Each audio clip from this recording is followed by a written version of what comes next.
went to the beach with my family and collected a few rocks to remember the day. Typically, I would have put them away in my box, but I wondered if there was a cooler way to use these rocks and create something special. So for today's project, I will be using a gridded mat, some clay tools, Sculpey clay, and some rocks. I am going to make 3 tree spirits, or also known as Kodama. They appear in one of my favorite films called Princess Mononoke. I start with a piece of clay for the body and roll it into a roundish cylinder.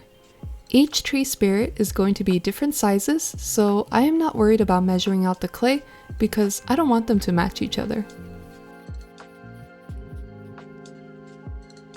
For the head, I wanted to make it a bit bigger than the body, so I rolled some more clay into a ball and placed it onto the body.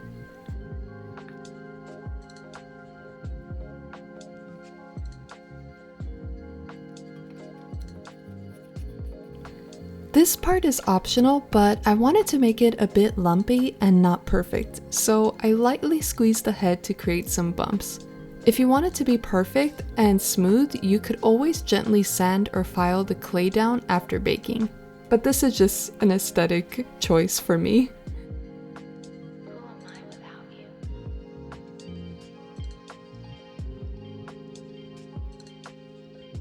For the arms, I rolled some clay into a carrot kind of shape and attached it to the body.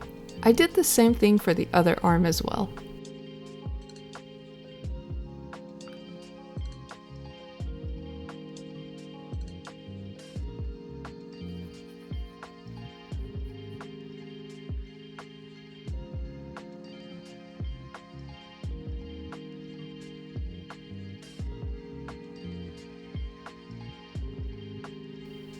Next, we have the legs.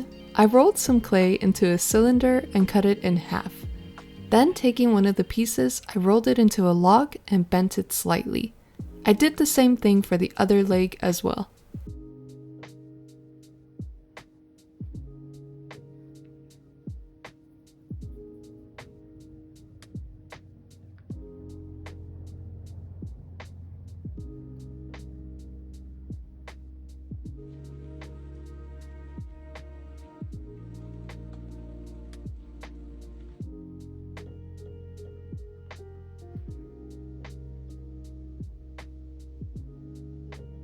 I ended up not liking how the arms looked, so I took them off and made them more slimmer and longer.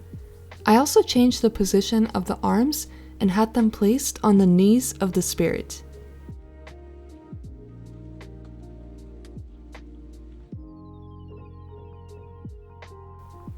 We can't forget the most important detail, which is the little butt crack. The first spirit is complete, so I put it aside for baking and continued on the other ones. For the second and third tree spirit, I did the same steps but just added a few adjustments. For example, for this head, I made it look like a long pear shape, and I gave it a different kind of pose.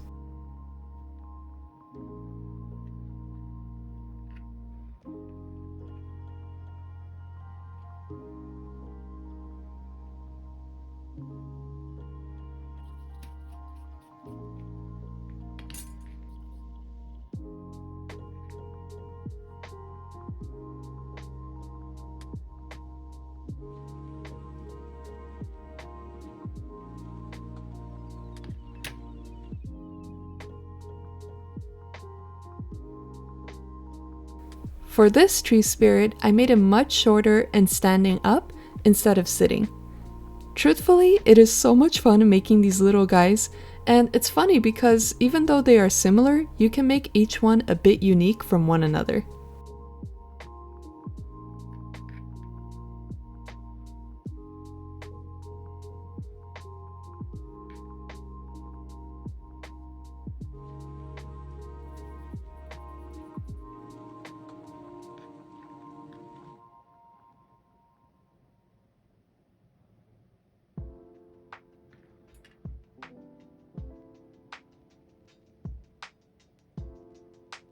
I baked all 3 of them together at 275 degrees Fahrenheit for 15 minutes, but always read the instructions for your clay as it might vary.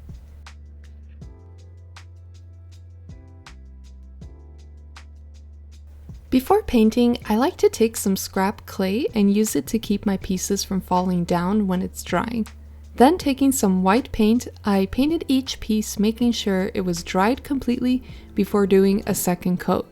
You could skip this part, but it's something that my art teachers embedded into me, so they always said, always paint everything even if it's white. So yeah, now I can't stop myself.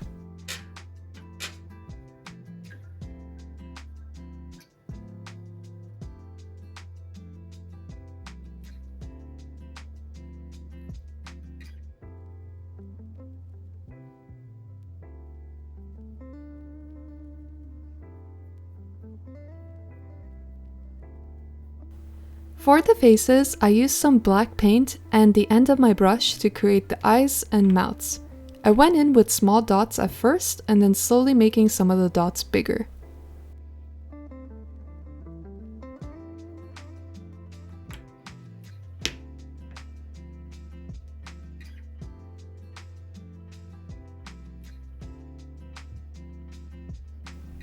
Once the faces were dried, I used some matte Mod Podge to seal all the work. I started with the bodies and then let them dry before moving on to the heads and then just letting everything completely dry.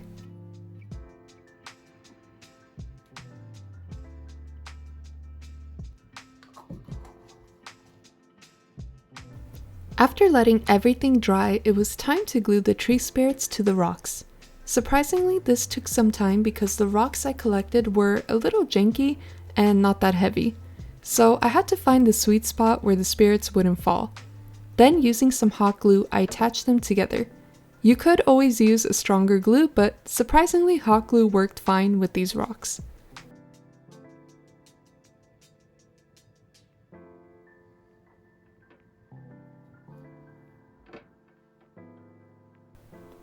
Here is the final results. I think this is a great way to use your rock collection and clay projects together. And every time I look at these little guys, I will always remember that time at the beach with my sister and my nephew.